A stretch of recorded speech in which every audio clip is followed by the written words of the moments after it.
Pakistan, welcome to मुकदमा अवाम का मलिया हाशमी के साथ। नाज़रीन, पाकिस्तानी अवाम का मुकदमा तो दिन ब दिन और लम्हा ब लम्हा पेचीदा से पेचीदा तर ही होता चला जा रहा है। पाकिस्तानी अवाम इस वक्त हाईली पोलराइज्ड है। पहले तो ये पोलराइजेशन सिर्फ इस हद तक थी कि जी पॉलिटिकल ओपिनियंस सबके डिफरेंट थे। कोई किसी सियासी जमात को सपोर्ट करता था तो कोई किसी सियासी जमात को सपोर्ट करता था। लेकिन अब जैसे हमारे मौजूदा इंटीरियर मिनिस्टर जनाब राना सनाउल्लाह साहब ने अपने एक इंटरव्यू में हाल ही में फरमाया कि अब या इमरान खान बचेंगे या हम बचेंगे। अब हम दोनों का इकट्ठे सर्वाइवल मुमकिन नहीं, और इसके लिए अब हम ये नहीं देखेंगे कि कानूनी गैर कानूनी क्या है, जमहूरी गैर जमहूरी क्या है। जिस वक्त राना साहब ने उस इंटरव्यू में स्टेटमेंट दी थी उस वक्त भी बहुत शोर मचा था, लेकिन उसके बाद आहिस्ता आहिस्ता लोगों को शायद ये इंटरव्यू भूलता चला गया। लेकिन अभी हाल ही में हम जो डेवलपमेंट्स देख रहे हैं, जिस तरह से इमरान खान साहब की जमात को बिल्कुल दीवार में चुनने वाली जो इस वक्त सूरत हाल है, जिस तरह से उनकी पार्टी के अहम रहनुमाओं को एक एक करके तोड़ा जा रहा है, और जिस तरह से जिस बेचारगी और लाचारगी के साथ हमें वो नजर आते हैं बैठे हुए एक एक करके, बड़े अफसोस के साथ, चाहे वो मलिका बुखारी हो, चाहे वो फयाजुल हसन चौहान हो। खैर, उन्होंने तो इतने अफसोस का इजहार नहीं किया, उन्होंने तो उल्टा 9 मई के जो वाकयात थे उससे न सिर्फ खुद को डिस्टेंट किया, बल्कि ये भी कहा कि जी इसके लिए तो इमरान खान जिम्मेदार है। जबकि मलिका बुखारी हो या असद उमर साहब का पाकिस्तान तहरीक इंसाफ के सेक्रेटरी जनरल के ओहदे से अगरचे इस्तीफा देकर पार्टी के अंदर ही रहने का मामला हो, लेकिन फिर भी ये मामला जितना नजर आ रहा है उससे कहीं ज्यादा गंभीर है। मुसर्रत चीमा साहिबा पाकिस्तान के सबसे बड़े प्रोविंस पंजाब में बहुत एक्टिव पॉलिटिक्स करती नजर आती थी, और इमरान खान साहब के करीबी साथियों में उनका हाल ही में शुमार होने लगा था। कुछ दिन पहले वो हमारे प्रोग्राम में भी मौजूद थी। उन्होंने भी कल बहुत अफसुर्दगी के साथ, बल्कि रोते हुए, अपना आंसू भी साफ किया, और पाकिस्तान तहरीक इंसाफ से अलहदगी का उन्होंने और उनके हस्बैंड जमशेद चीमा साहब ने भी ऐलान कर दिया। अब ये तो मानने वाली बात है कि हो सकता है कोई एक दो तीन चार लोग बदजन होके छोड़ दें, लेकिन ये कुछ समझ में नहीं आ रही बात कि बिल्कुल एक सी बात करते हैं और एक सी चिट से देख के पढ़ते हैं। सो मच सो कि डॉक्टर श्री मजारी जैसी प्रोफेशनल खातून जो बहुत अच्छा लिखना बोलना पढ़ना जानती हैं, उनको भी चिट से देख के पढ़ने की नौबत पेश आ गई अनाउंस करते हुए कि वो पाकिस्तान तहरीक इंसाफ छोड़ रही हैं।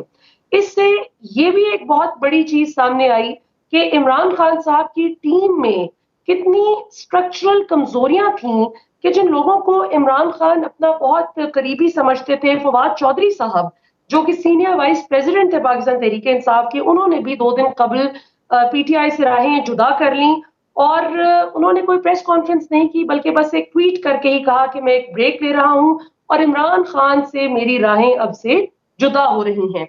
9 मई के वाकयात की इन तमाम लोगों ने मजम्मत की। मजम्मत तो खैर इमरान खान समेत पाकिस्तान के हर शहरी ने की है, और साथ साथ ये डिमांड भी कि फौरी तौर पर इसकी साफ शफाफ तहकीकात की जाए कि इसके पीछे असल जिम्मेदारान कौन है। क्या वाकई पाकिस्तान तहरीक इंसाफ के वोटर्स और सपोर्टर्स ने ये सारी कंस्पिरेसी की, और ये जो बहुत ही अनप्लेजेंट किस्म के वाकयात थे जिससे हर मुहिब्बे वतन पाकिस्तानी का दिल दुखा, जिस तरह से जो कुछ वायलेंट किस्म की हरकतें हमें सड़कों पर नजर आई, क्या पीटीआई इसके लिए रिस्पॉन्सिबल है या फिर इसके लिए कोई और रिस्पॉन्सिबल है जो इमरान खान साहब की जमात को बैन करवाने की ख्वाहिश लेकर किसी और ने साजिश की, कोई तीसरा हाथ इसमें मुलविस है। ये नाज़रीन तब तक पता नहीं चल सकता जब तक इसकी मुकम्मल साफ शफाफ तहकीकात ना हो जाए और उन तहकीकात का नतीजा सामने ना आ जाए। तब तक हम कभी भी 100% यकीन के साथ ये नहीं कह सकते कि इसके जिम्मेदार इमरान खान है या उनकी जमात है होली सोली इसकी जिम्मेदार। ना ही हम ये कह सकते हैं कि जी इसके लिए पीटीआई जिम्मेदार नहीं है, कोई तीसरा हाथ इस साजिश में मुलव्वस है और वो इसका जिम्मेदार है, जब तक साफ शफाफ इंक्वायरी ना हो जाए। इस सिलसिले में इमरान खान साहब जो कि हमारे साबिक वजीर आजम हैं, जिन पर ये इल्जाम आयद किया जा रहा है उनके सियासी मुखालिफिन की जानिब से कि उन्होंने अपनी पार्टी को इस हवाले से तैयार कर रखा था कि अगर मुझे गिरफ्तार किया जाता है तो आपने हमलावर हो जाना है, जिसकी वो तरदीद करते हैं। इमरान खान साहब ने कल अपने वकील हामिद खान साहब के through supreme court of Pakistan में बाकायदा दरख्वास्त जमा करवा दी है, जिसमें वो प्लीड कर रहे हैं कि जी साफ शफाफ तहकीकात की जाए 9 मई के वाकयात की, और 9 और 10 मई के वाकयात में जो जो लोग भी मुलविस हैं उनकी निशानदेही करके उनको कैफरे किरदार तक पहुंचाया जाए। तो यहाँ पर ये भी एक पॉइंट रेज होता है कि अगर इमरान खान इस सब के जिम्मेदार होते और अगर इस सब का मास्टरमाइंड इमरान खान होते, तो वो क्यों पाकिस्तान की सबसे बड़ी अदालत, जहां जाना कोई दरख्वास्त लेकर कोई इस तरह से इतनी सीरियस एफर्ट करना कि उसकी तहकीकात हो सकें, ये कोई मजाक नहीं। अगर वो इसके जिम्मेदार होते तो वहां जाते ही क्यों? ये एक बहुत बड़ा सवाल है जो कि रेज होता है। लेकिन वहीं पे पाकिस्तान तहरीक-ए-इंसाफ पे अब कुछ बहुत बड़े-बड़े सवालात रेज होते हैं ख़वातीनो हज़रात, कि इमरान खान साहब को पब्लिक सपोर्ट तो इस वक्त बिलाशुबा तमाम सियासी जमातों की निस्बत सबसे ज्यादा है। तमाम तर सियासी जमातें रीसेंट सर्वे के मुताबिक जो रिपब्लिक पॉलिसी थिंक टैंक ने किया हाल ही में, उसमें नताइज जो सामने आए वो कुछ यूं बताते हैं कि 70% के लगभग जो पोटेंशियल वोटर्स हैं वो इमरान खान को वोट देने के हामी हैं, पाकिस्तान तहरीक इंसाफ को वोट देने के हामी हैं, जबकि बाकी तमाम सियासी जमातें और इंडिपेंडेंट कैंडिडेट्स को मिलाकर 30% उनकी पॉपुलैरिटी है in terms of voting trend. लेकिन फयाजुल हसन चौहान साहब, जो कि कई बार हमारे प्रोग्राम में आ चुके हैं और आज हमने बहुत कोशिश की उनको प्रोग्राम में लेने की, लेकिन उन्होंने जो है उनसे राब्ता नहीं हो सका। फयाजुल हसन चौहान साहब ने अभी कल एक निजी टेलीविजन चैनल पर कुछ गुफ्तगू की है। आइए वो सुनते हैं। बड़े सीरियस इल्जामात उन्होंने अपने उन साथियों पर आयद किए हैं जो पाकिस्तान तहरीक-ए-इंसाफ पिछले 3-4 दिन में छोड़कर गए, समेत फयाजुल हसन चौहान साहब के। लेकिन जो बातें पीटीआई के अंदर रहते हुए उन्होंने कभी नहीं की थी, या यूं कहा जाए तो भी दुरुस्त होगा कि कभी पार्टी के अंदर रहकर उन्होंने जुसारत नहीं की, जुर्रत नहीं की जो कहने की, वो बातें अब कर रहे हैं। आइए जरा उसका एक स्निपेट देखते हैं और फिर इस पर गुफ्तगू करते हैं। तो जनाब, जहां ये सवाल पैदा होता है कि आखिर ये किस किस्म की गिरफ्तारियां, मुकदमे और एफआईआर थी कि जो 9 मई के वाकयात को जवाज बनाकर की गई और पीटीआई रहनुमाओं को गिरफ्तार किया गया, लेकिन जो जो शख्स भी पाकिस्तान तहरीक इंसाफ छोड़ने का और इमरान खान से राहें जुदा करने का ऐलान करता गया, वो बिल्कुल एग्जॉनरेट हो गया, वो हाथ झाड़कर बस एक प्रेस कॉन्फ्रेंस करके उसका एक्विटल हो गया गोया के। और जो बाकी रह गए जिन्होंने अभी तक राहें जुदा नहीं की, अली जैदी, शाह महमूद कुरैशी और दीगर जो रहनुमा हैं, कुछ ऐसे जो जेल में नहीं भी हैं तो उनकी तलाश जारी है। हमाद अजहर साहब ने भी हाल ही में ट्वीट किया, उन्होंने कहा कि हम मेरे घर पे आधी रात को छापा मारा गया और मेरे बूढ़े वालिद नियाज़र साहब ने कहा कि मुझे गिरफ्तार कर लीजिए, तो बहनों को गिरफ्तार करने की धमकी दी गई।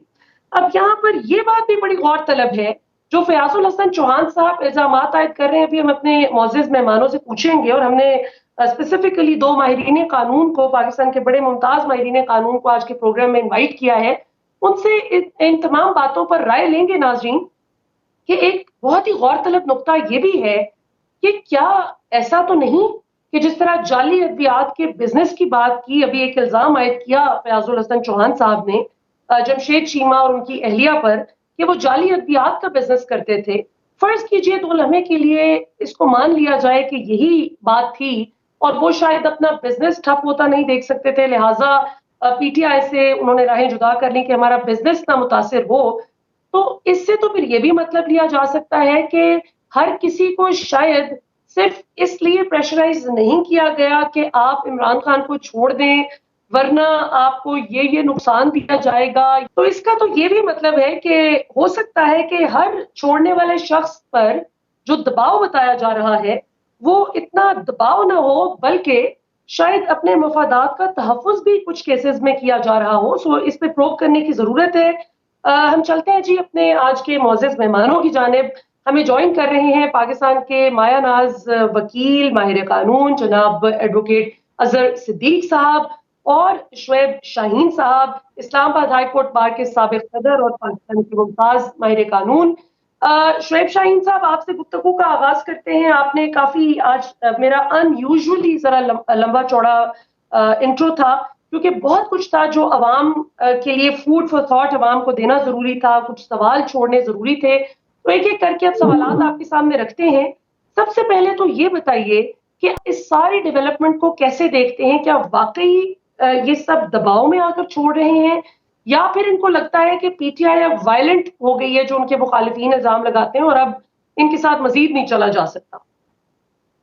देखिए, पहली बात तो ये है कि हमारे पाकिस्तान का कानून और निज़ाम इंसाफ इतना मासूम, सादा और आसान है कि आप बस एक प्रेस कॉन्फ्रेंस कीजिए, पीटीआई को छोड़ने का ऐलान कीजिए और तमाम गुनाहों से पाक दूध के धुल जाएंगे। ना अदालत जाने की ज़रूरत है, ना गवाह लाने की ज़रूरत है, ना आपको किसी इन्वेस्टिगेटिंग अथॉरिटी के पास जाने की ज़रूरत है, ना कोई और काम करने की ज़रूरत है। बस सिंपल एक बड़ी 2 लाइनों 4 लाइनों की आप प्रेस कॉन्फ्रेंस कीजिए और जा करके छोड़ दीजिए पीटीआई। ये है हमारा निज़ाम कानून और निज़ाम इंसाफ।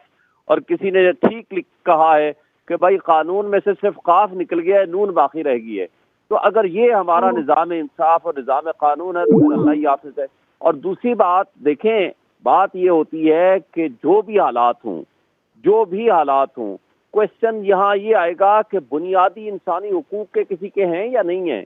जब आप 5 दफा अदालत जमानत पे रिहा करती है, आप जेल से उनको उठा लेते हो, अदालत के अंदर से गिरफ्तार कर लेते हो, घर के अंदर से गिरफ्तार कर लेते हो, और अगर वो आके प्रेस कॉन्फ्रेंस कर दें, कहें जी बस ठीक है। बल्कि कल मुसर्रत चीमा साहिबा ने जो किया, उन्होंने कहा जी हाँ हम गए थे कोर कमांडर हाउस में, हम तो प्रोटेस्ट करने गए थे, लेकिन कुछ भी पकड़ने की जरूरत नहीं, कुछ कहने की जरूरत नहीं, कोई मिलिट्री कोर्ट्स नहीं है, कोई दहशतगर्दी का मुकदमा नहीं है, किसी किसी किस्म की कोई प्रोसीडिंग्स नहीं है। ये अदालत का मजाक है, ये आइन की पामाली है, यह कानून की हुक्मरानी के तस्वुर के खिलाफ है।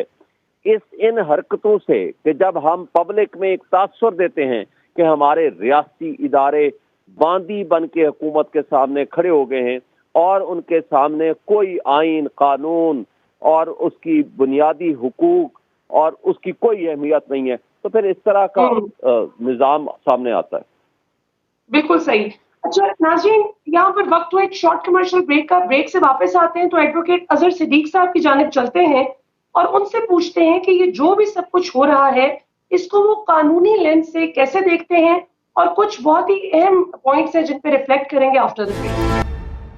वेलकम बैक नाज़रीन, आप देख रहे हैं मुकदमा अवाम का और हम रख रहे हैं पाकिस्तानी अवाम का मुकदमा इस वक्त पाकिस्तान के ब्रिलियंट लीगल माइंड्स के सामने और जरा समझने की कोशिश कर रहे हैं कि ये जो अफरा तफरी है, ये जो एक दूसरे को गिराने के चक्कर में अब बिल्कुल सियासत से एलिमिनेट करने की जो अब साजिशें चल पड़ी हैं, जो इमरान खान साहब एलिज करते हैं और अब नजर भी आ रहा है जिस तरह उनकी पार्टी की अब इस वक्त वो अपनी हाईएस्ट पॉपुलैरिटी के लेवल पर हैं और जिस तरह उनके लोगों को तोड़ा जा रहा है, ये वो शिकायत है जो 2018 के इंतखाबात से कबल नून लीग किया करती थी और मरियम नवाज अपने कई जलसों में शिकायत कर चुकी हैं कि हमारे लोगों को तोड़ा जाता था, धमकाया जाता था कि खबरदार नून लीग का टिकट ना लेना। और वो एलिज करती थी कि पीटीआई में कुछ लोगों को जबरदस्ती शामिल करवाया गया था 2018 के इंतखाबात से कबल। और अब नून लीग के हमारे जो दोस्त हैं वो इनफॉर्मल सेशंस में, ऑफ कोर्स टीवी पर तो वो इतनी बात नहीं करते, इनफॉर्मली वो बिल्कुल कहते हैं कि जिनको शामिल करवाया गया था उनको अब एक एक करके उचक के निकाला जा रहा है। तो अब पीटीआई क्यों दुखी होती है? जब आ रहे थे तो उस वक्त तो पीटीआई खुश होती थी कि जहांगीर तरीन जहाज भर भर कर लोगों को ला रहे हैं, विकेटें गिरा रहे हैं। तो आज जिन्होंने ये विकेट्स लगाई थी, ये पौधे लगाए थे, वो खुद ही अपने हाथ से लगाए पौधों को अब उखाड़ कर लेकर जा रहे हैं। तो क्या दुख। लेकिन दुख की एक बात जरूर है, सियासत में एक दूसरे को पछाड़ना, ये कहना कि मेरे दौर में महंगाई कितनी थी और आपके दौर में कितनी थी, उसका आपस में मुकाबला करना बनता है। ये कहना कि मेरे कैंडिडेट्स बेहतर हैं या आपके, मेरे कितने बुरे हैं या आपके, ये मुकाबला बनता है।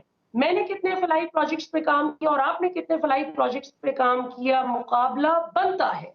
लेकिन ये कहना कि इमरान खान साहब की मेडिकल रिपोर्ट्स के मुताबिक उनका ज़हनी तवाज़ुन दुरुस्त नहीं, उनकी दिमागी हालत जो है वो दुरुस्त नहीं। कादिर पटेल साहब जो मौजूदा पीडीएम हुकूमत के वफाकी वज़ीर सेहत हैं, उनकी जानिब से ये क्लेम करना और ये कहना कि कोई फ्रैक्चर नहीं था, इमरान खान ऐसे ही प्लास्टर लगाकर फिर रहे थे, ये आई बिलीव कि बहुत ही एक अनफेयर बात है।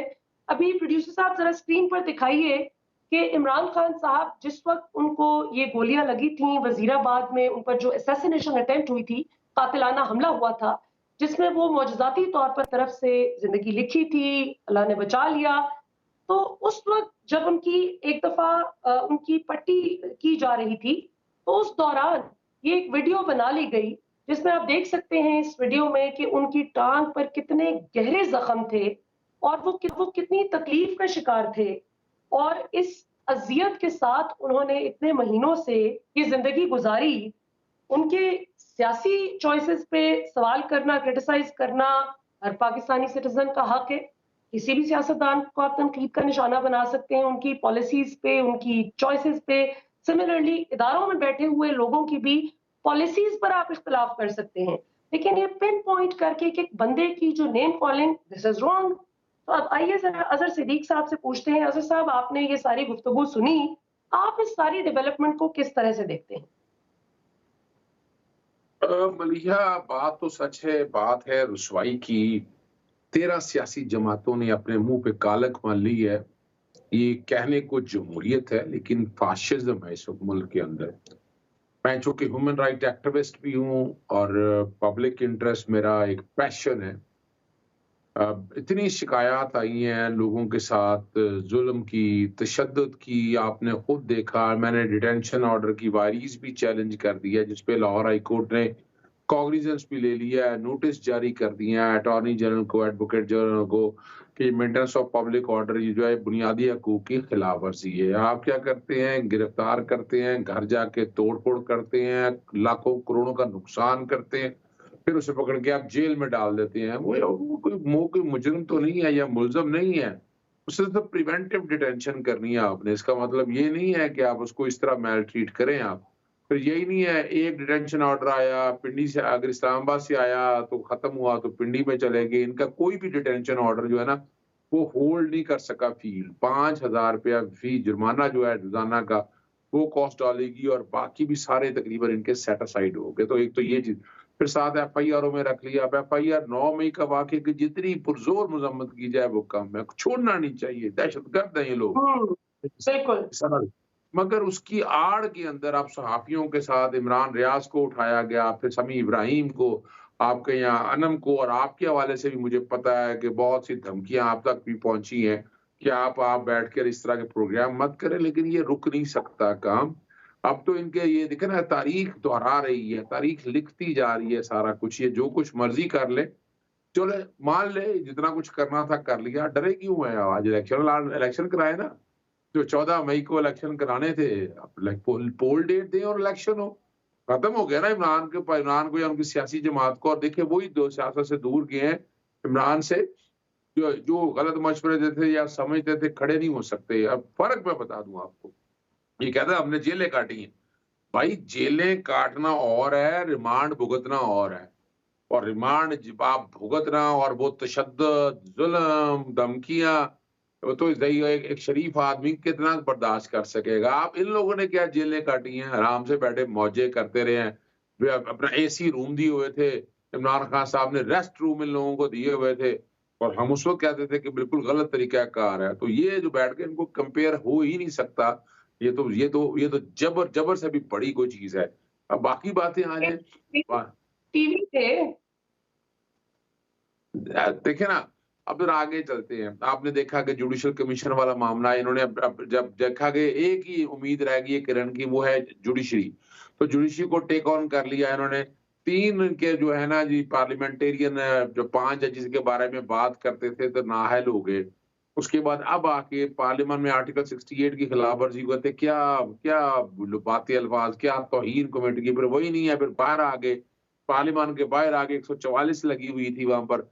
इमरान खान अगर इस तरह के जलसे लेके जाए तो दहशतगर्दी के पर्चे, और ये लेके जाए तो फूलों के हार, बाकायदा पुलिस फैसिलिटेट कर रही थी। ये रिकॉर्ड की बातें हैं। तो क्या जेबा चौधरी के साथ इमरान खान ने एक बात की तो तौहीन अदालत की कार्रवाई शुरू हो गई थी, तो इनके खिलाफ नहीं बनती है ये अगर देखा जाए कितने पर्चे इन्होंने दर्ज किए हैं लोगों के खिलाफ, तो नजर ये आ रहा है कि लेवल प्लेइंग फील्ड जो कमिटमेंट मरियम सफदर की हुई है वो पूरी हो रही है, और उससे नुकसान मुल्क का हो रहा है। इकोनॉमी इन्होंने तबाह करके रख छोड़ी है। लॉ एंड बिल्कुल। ऑर्डर के अच्छा, कंट्रोल। ये शुएब शाहीन साहब की तरफ चलते हैं, फिर मैं इमरान रियाज खान का केस भी आपसे डिस्कस करूँगी अज़हर साहब। शुएब साहब, आपने सारी गुफ्तगू सुनी। अच्छा, शुएब शाहीन साहब से राब्ता मुनक़ता हो गया, फिर ठीक है, आप ही की तरफ आती हूँ। अज़हर सिद्दीक़ साहब, इमरान रियाज खान के केस की क्या अपडेट है? Because the nation wants to know where he is. अच्छा देखिए, इमरान रियाज वाले मामले में आपको पता है कि हमारे पास तो इत्तला है वो लाहौर में है। अब लाहौर से कोई मूव ना कर ले, लेकिन अब और ये बड़ी बड़ी क्रेडिबल एविडेंस हमारे पास है। और हुँ, इमरान रियाज के वालिद साहब ने जो घर जो पहले जाके छापा, इन्होंने घर मारा और मान लिया आईजी वगैरह ने कि उनका पास कोई ना एफआईआर है, ना डिटेंशन ऑर्डर है। पहले फिर लाहौर में छापा क्यों मारा उनके घर? फिर वो जब जब जा हुँ, रहे थे मुल्क से बाहर तो सियालकोट के एयरपोर्ट से क्यों पकड़ा? और उस वक़्त भी कोई वारंट नहीं था। वो और डिटेंशन ऑर्डर बाद में जारी हुए। फिर वही लोग जो यहाँ छापा मारने वाले लोग थे, वही लोग सियालकोट से लेकर आए और वो लाहौर में जहाँ कहीं रखा तशद्दुद कर रहे हैं, जो भी बातें आ रही हैं। एक हुँ, उसकी जैसे वर्किंग ग्रुप एक बना, उसमें जाके इंटेलिजेंस के लोग बैठे हुए थे, वहां जाके हमने सारी बात सामने रखी है उनके। और हम उम्मीद करते हैं कि बहुत जल्द रिहाई मिल जाएगी। रात एक प्रोग्राम में आमिर मीर के साथ अताताड़ बैठे थे, तो उन्होंने एक नवीद सुनाई है कि वो पर्चे वर्चे हो रहे हैं। पता नहीं हैरानकुन बात है, कौन से पर्चे पर्चे हो रहे हैं या क्या पर्चे कायम करना चाहते हैं। वो तो पर्चा है नहीं, हुँ, इसका मतलब क्या हुआ कि उनकी हब्से भेजा, उनकी गैर कानूनी गिरफ्तारी है वो रिकॉर्ड पे लाना चाहते हैं। तो वो तो फँस गए इस हवाले से। और ये हुँ। अब कब तक ये सारा निज़ाम लेकर चलेंगे, ये ज़्यादा देर नहीं चल सकता। ज़ुल्म पे मबनी माशरा जो है ना, ये कितनी देर लेकर चलेंगे आप? इतना ज़ुल्म आपने कर लिया, बिल्कुल सही। बच्चों को, सही। अच्छा, ख़वातीन के अगर साथ। सिद्दीक़ साहब, एक एक बड़ा अहम नुक्ता मैं आपसे डिस्कस करना चाहूँगी कानूनी एतबार से। अब चूँकि आज वफ़ाकी वज़ीर सेहत कादिर पटेल साहब, जो कि मैंने जैसे पहले भी अपना ओपिनियन शेयर किया कि मुझे तो हाइली अनप्रोफ़ेशनल लगी उनकी गुफ्तगू, जिस तरह से वो इतना ज़ाती तौर पे हमला करना, मतलब अगर किसी शख़्स की ज़हनी हालत दुरुस्त ना हो, तो आपको उसकी गुफ्तगू से, उसकी चाल-ढाल से, उसकी बोलचाल से समझ आ जाती है। ये सिर्फ़ अपने सियासी हरीफ को ज़ेर करने के लिए कोई भी सियासी जमात इस तरह की गुफ्तगू करे, तो वो हाइली कंडेमेबल है। और मुझे याद है कि जब नवाज़ शरीफ साहब के प्लेटलेट्स की बात की जाती थी कि प्लेटलेट्स खतरनाक हद तक कम हो गए हैं, तो हमारा मीडिया उसको बड़ा रिलिजियसली रिपोर्ट भी करता था, बड़ा एक-एक एंकर पर्सन उसके हवाले से बड़ा कंसर्न्ड होता था और बाकायदा मुअज़्ज़ज़ अदालत ने इमरान खान साहब से गारंटी माँगी थी मियाँ साहब की ज़िंदगी की, कि अगर वो मियाँ साहब मंगल तक क्या आप ज़िंदगी की गारंटी दे सकते हैं? तो इमरान खान की तो काबीना सर डॉक्टर शरीन अब चली गई हैं पीटीआई छोड़कर, उनका भी खान साहब कहते थे कि वो उनकी आँखों में आँसू आ गए मियाँ साहब की हालत का सुनकर। तो जहाँ मतलब एक ह्यूमैनिटेरियन एलिमेंट था उधर, इधर हम देखते हैं कि इमरान खान की ज़हनी हालत को ही बताया जा रहा है जी, इल्ज़ाम आयद किया जा रहा है कि वो दुरुस्त नहीं। तो क्या इमरान खान ये प्ली लेकर जो 150 मुकदमात उन पर बनाए गए हैं, क्या वो उनसे फिर एक्सोनरेट होने की अपील कर सकते हैं कि मुझे तो बताया जा रहा है कि मेरी तो ज़हनी हालत दुरुस्त नहीं, तो मैं कैसे ये जो चार्जेज़ लगे हैं, ये कैसे फिर जस्टिफाइड है? क्या कहिएगा कानूनी तौर पे? अच्छा, भैया ये देखिए, ये जो बात समझनी है ना कि यहाँ अब ना मैं इसको लाइटर सेंस में लेता हूँ, मैं कहता हूँ बेटर सेंस प्रिवेल। यहाँ 2 तरह की थ्योरीज़ चल रही हैं। एक तो ये है कि मौजूदा गवर्नमेंट ने किसी न किसी तरह से सारे जो है ना जिन्ना हाउस वाले मामले में इन्वॉल्व है। 25 अप्रैल को उन्होंने यहाँ से लोगों को निकलने नहीं दिया, आंसू गैस मार-मार के लोगों को फेंटे लगा के उन्होंने हिलने नहीं दिया। तो ये लोग लिबर्टी से चल के जिन्ना हाउस तक पहुँचे हैं, तो रास्ते में कुर्बान लाइन आती है और बहुत से सवालिया निशान हैं। तो इसका हल क्या है? इसका हल है जुडिशल कमीशन बनना। जुडिशल कमीशन बन के तय करे कि किसकी रिस्पॉन्सिबिलिटी है। लेकिन आप इसको इस तरह लेकर आप आर्मी कोर्टों में लेकर ये डराना, धमकाना, ऑफिशियल सीक्रेट एक्ट देखिए जिनके खिलाफ बनना है वो बनेगा, लेकिन ये आपके कहने से नहीं बनेगा, इनके कहने से नहीं बनेगा। आप पहले ट्रायल कोर्ट में लेकर जाएँ, वहाँ अपनी एविडेंस लीड करें, उस एविडेंस से ये चीज़ें सारी सामने आती है तो ट्रायल सारा शिफ्ट हो जाएगा। यानी जहाँ अभी तक एविडेंस हुँ, कोई नहीं है ना, खाली कह देने से तो एविडेंस नहीं है। मैं समझता हुँ, हूँ राइट, अगर ये ऐसी इंस्टॉलेशन पे ये काम हुआ है और वो लॉ लगता है, कानून लगता है तो बिल्कुल लगाएँ। लेकिन अभी right to fair trial due process of law article 10 और 10A की मौजूदगी में मुझे तो नहीं समझ में आती। ये लगे वैसे इमरान खान साहब ने अच्छा, आर्टिकल 245 के हवाले से अब ज़रा ज़रा सोचिएगा, ये जो गवर्नमेंट ये कहती थी कि जनाब इलेक्शन कराने के लिए हमारे पास पैसे नहीं है, अभी जो लोगों को पैसे एमएनए एमपीज को जितने पैसे बांटे हैं, फिर साथ कहती थी इनके पास फोर्स नहीं है।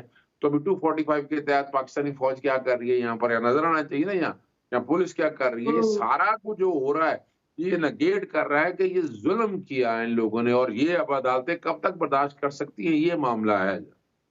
अच्छा, ये अजहर सिद्दीक साहब जो आपने मिलिट्री कोर्ट्स का भी जिक्र किया, ये मैं चाहूंगी थोड़ा सा पॉइंट अगर आप मेरी ऑडियंस के लिए एलैबोरेट कर सकें, थोड़ा एक्सप्लेन कर सकें कि मिलिट्री कोर्ट में ट्रायल किन लोगों का होता है और वो कौन सी सर्टन एक प्रोसीजर है जिसको फॉलो करके किया जाता है, और जिस तरह से अभी बस पिन कर दिया गया है ये सारा इल्जाम सर्टन लोगों पे, जिस तरह बहुत से बेचारे बेगुनाह लोग भी इस वक्त जेलों में काट रहे हैं सजा, including former governor Punjab Umar Cheema sahab, जिनसे किसी ने वो पुलिस वैन में कल सवाल भी किया कि आप पीटीआई छोड़ रहे हैं, तो उन्होंने कहा कि कारकुन तो खुद पार्टी होता है, तो मैंने पार्टी छोड़ के कहां जाना है।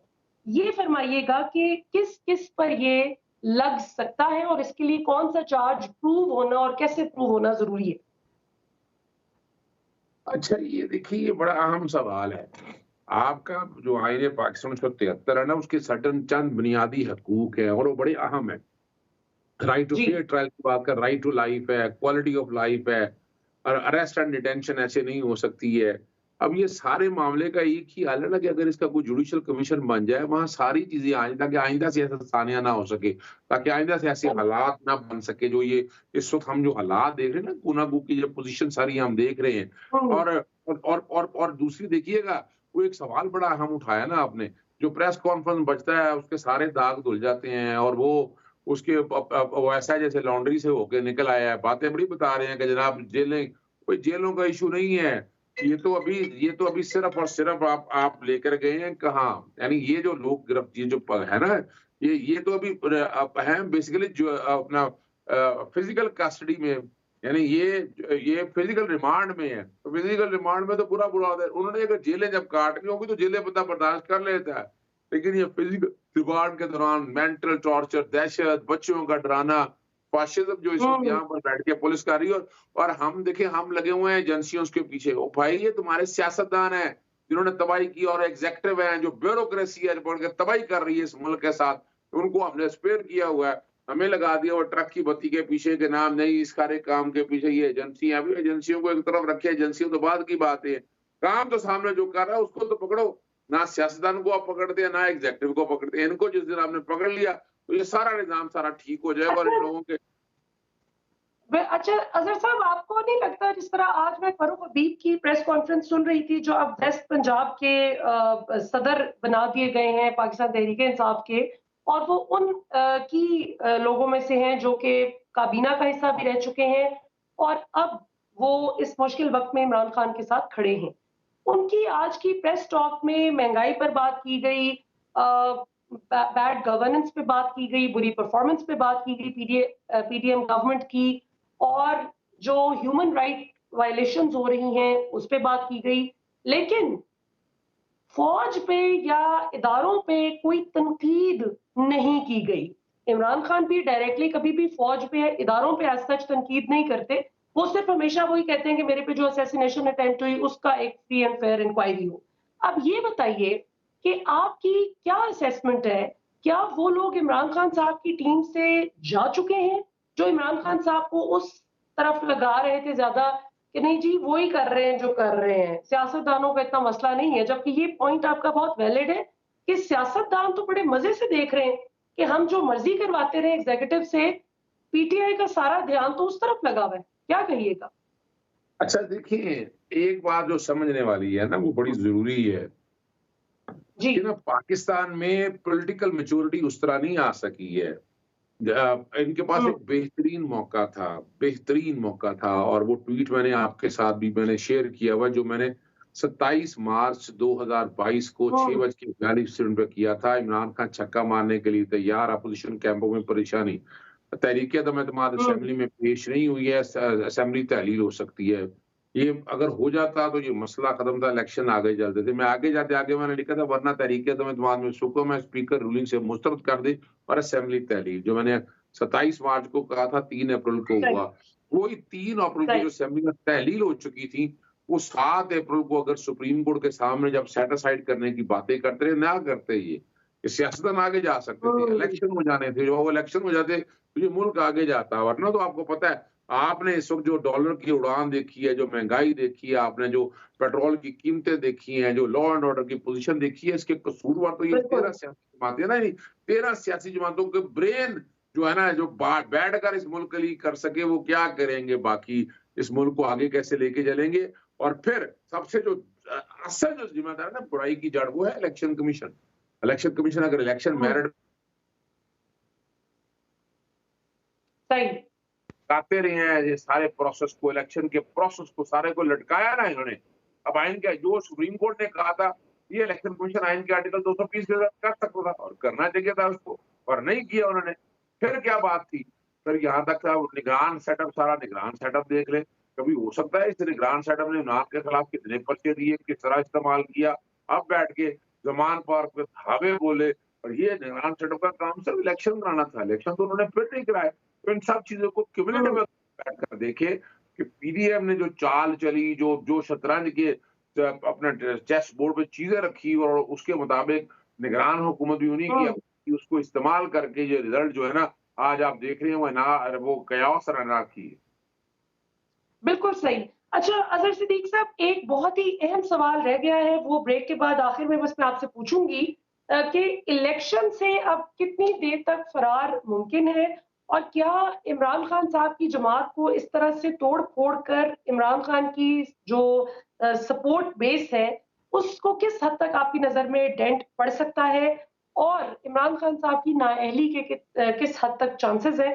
नाज़रीन, ये बहुत ही अहम जामे सवाल हम ब्रेक के बाद अज़हर सिद्दीक़ साहब के सामने रखेंगे। कहीं ना जाइएगा, क्योंकि इस सवाल का जवाब तो हमें लेना ही है। और ये सवाल वो है कि जो पाकिस्तानी अवाम की अक्सरियत के ज़हन में इस वक़्त गूंज रहा है। ये पूछेंगे हम सवाल आपसे। वेलकम बैक नाज़रीन। बहुत ही इंटरेस्टिंग डिस्कशन चल रही है। कुछ बहुत ही अहम सवालात हम रख रहे हैं एडवोकेट अज़हर सिद्दीक़ साहब के सामने। पहले हमारे साथ शुएब शाहीन साहब भी मौजूद थे, इस्लामाबाद हाई कोर्ट बार के साबिक़ सदर। हम कोशिश कर रहे हैं ज़रा कानूनी पहलुओं को समझने की, क्योंकि पाकिस्तान में इस वक़्त सियासत जो है, वो कानूनी पहलू समझे बगैर आपको समझ नहीं आएगी कि इस वक़्त पॉलिटिकल डेवलपमेंट्स हो क्या रही हैं पॉलिटिकल लैंडस्केप पर। अज़हर सिद्दीक़ साहब, खान साहब की नाअहली के कितने चांसेज़ आपको नज़र आ रहे हैं? अच्छा, इमरान खान साहब की नाअहली का तो कोई चांस मुझे इसलिए नज़र नहीं आता, जो जो कोशिशें करनी थी वो कर गुज़रे हैं। प्रोविडेंट फंडिंग में फँसाने की कोशिश की, वो फँस ना सके इमरान खान। इमरान खान साहब को तौहीन अदालत के केस में ज़ेबा चौधरी में वो भी उनके हाथ से मछली निकल गई। फिर इन्होंने तोशा खाना के केस में नाअहल तो कर दिया, वो इलेक्शन कमीशन ना कोर्ट है ना ट्रिब्यूनल है। हाई कोर्ट सिंगल बेंच के फैसले में ऐसा कर चुकी है, तो लार्जर बेंच के सामने मामला है। तो वो मैं नहीं समझता कि वो नाअहली वाला मामला भी अभी रहेगा। हाँ, वो जो अपना कंप्लेंट चल रही है तोशाखाना वाले भी, वो भी अपने इख्तियार से हुँ, तजावुज़ है, टाइम लिमिट क्रॉस कर लिया हुआ है, तो वो भी क्वैश हो जानी है। वो भी नहीं, मैं नहीं समझता कि मैं कानूनी सही पोज़ीशन आपके बात। सामने रखता हूँ। तो मुझे तो बिल्कुल इमरान खान ठीक। साहब के इस हवाले से नहीं है। ये कोशिश की जाएगी कि मिसाल के तौर पर सियासी जमात को बैन करने का, 2 बैन के 2 तरीके हैं। एक तो under the anti terrorist act है, जब वो उठाकर आप मिलिट्री कोर्ट में ले जाएँगे तो एंटी टेररिज्म एक्ट का इत्तलाक कैसे होगा? ये बड़ी एक हैरानकुन बात है। तो बड़ा मुश्किल है, लेकिन बहरहाल ये कोशिशें करेंगे, लेकिन ये जो भी का फैसला करेंगे वो सुप्रीम कोर्ट तक जाना है। जब तक सुप्रीम कोर्ट तक वो फाइनल नहीं हो जाता, तब तक आप किसी भी सियासी जमात को अंडर द टेररिज्म एक्ट कर नहीं सकते। दूसरा तरीका है आर्टिकल 17 का, कि आप पाकिस्तान की सॉवरेनिटी और इंटीग्रिटी के खिलाफ कोई काम कर रहे हो। तो वो भी इतना आसान काम नहीं है, उसके लिए फेडरल गवर्नमेंट को पहले तो डिक्लेयर ये करना है। बिल्कुल सही, वो देखिए ना, दुरुस्त। वो फेडरल फेडरल गवर्नमेंट पहले डिक्लेयर करेगी और मामला फिर जाएगा सुप्रीम कोर्ट के सामने। सुप्रीम कोर्ट जब फाइनल कह देगी कि पार्टी को बैन कर तो दिया, फिर तब आगे जाके होगा। तो इतना आसान बिल्कुल काम। ठीक। सही। अच्छा सिद्दीक साहब, वक़्त की किल्लत है, क्विकली आखिरी 2 सवालात करना चाहूँगी। इलेक्शन से अब फरार किस हद तक मुमकिन है? क्योंकि मैं पूछने लगी थी कि कॉन्स्टिट्यूशनली किस हद तक मुमकिन है, तो वो फिर मुझे ख़्याल आया कि कॉन्स्टिट्यूशन क्या होता है? कॉन्स्टिट्यूशन की तो जो हद थी, वो तो उसको तो 1 महीने से भी ऊपर का वक़्त गुज़र गया। तकरीबन अब तो 5 हफ़्ते हो गए और वो ब्रीच हो गई है, वो जो कॉन्स्टिट्यूशनल कट ऑफ टाइम था। तो ये फरमाइएगा कि आप इलेक्शन से कितनी दूर तक जो जमातें अवॉइड करना चाह रही हैं, वो कब तक कर सकेंगी? देखिए, जहां तक तो वो तो जो है ना, कॉन्स्टिट्यूशनल ब्रीचेस तो हो चुकी हुई है। अब मैं इसमें तौहीन अदालत दायर कर रहा हूं और सुबह इंशाल्लाह दायर होगी। पंजाब असेंबली के इलेक्शन के हवाले से 2 साबका एमपीए की तरफ से ये मैं दायर कर रहा हूं। और खैबर पख्तूनख्वा में तो देखिए, गवर्नर ने तो आइन तोड़ दिया है। वो तो अभी तक सदर ने, अपना वजीर आज़म ने एक्शन ही कोई नहीं लिया। गवर्नर को उठाकर बाहर फेंकना चाहिए वहां, केपीके को, कि वहां अगर एक्शन आइन का कौन लेगा? अजहर सिद्दीक 112, साहब, एक्शन कौन लेगा? हाँ, ये $1 मिलियन सवाल है। 105, 112 और 224 को सामने रख के देखे। पहले आपको पोल डे देनी है, फिर आपको निगरान हुकूमत है। वहां निगरान सेटअप तो है ही गैर कानूनी। यहाँ मैंने पंजाब में मैंने चैलेंज ऑलरेडी किया हुआ है निगरान सेटअप को, कि 90 दिन से ज्यादा चल नहीं सकता है। तो बाप बाप तब तो सारा मामला सुप्रीम कोर्ट के सामने है। सुप्रीम कोर्ट को मैं समझता हूँ कि अब अपना प्रोएक्टिव एक्शन लेकर ये मामले को खत्म करना चाहिए, वरना इन्होंने कुछ नहीं करना। ना ये इलेक्शन कराना चाहते हैं इन्होंने, तो ऐसा इनका बस चले तो अगले 10 साल तो इलेक्शन ही ना कराएं, क्योंकि वो जो बयानिया इमरान खान यहाँ बना बैठा है, ये तो जीत ही नहीं सकते। चाहे किंग्स पार्टी बना ले, चाहे नई पार्टी बना ले, जो मर्जी कर ले, 13 सियासी जमातें भी जोड़ ले, जो जो जो वोट बैंक इमरान बना गया अपना, वो दिन में तारे दिखाएगा, रात को इन्हें डराने ख्वाब आएंगे। ये हाल इनका रहेगा। तो अजहर सिद्दीक साहब, वो डरावने ख्वाब तो इनको ऑब्वियसली आ रहे हैं, तभी तो बाय हुक और बाय क्रुक वो इमरान खान साहब की पार्टी को भी तोड़ने की कोशिश में है। किसी तरह ये कोशिश है कि या हमारी मकबूलियत भी इमरान खान के बराबर आ जाए, या फिर किसी तरह से इमरान खान की मकबूलियत अगर हम नहीं तोड़ सकते, तो कम से कम लोग सारे जो है, उनकी टीम सारी उड़ा दी जाए, ताकि फिर लोग कंफ्यूज्ड फिरें कि अब वोट किसको देना है। तो ये ज़रा बताइएगा, आखिरी सवाल मेरा आपसे यही है कि आपने माज़ी में कई ऐसे जोड़-तोड़ देखे, सियासी जमातें टूटती, नई बनती, किंग्स पार्टीज़ बनती भी देखी। आपको माज़ी के सिनेरियो में और अब में कितनी मुमासलत या कितना फ़र्क महसूस होता है?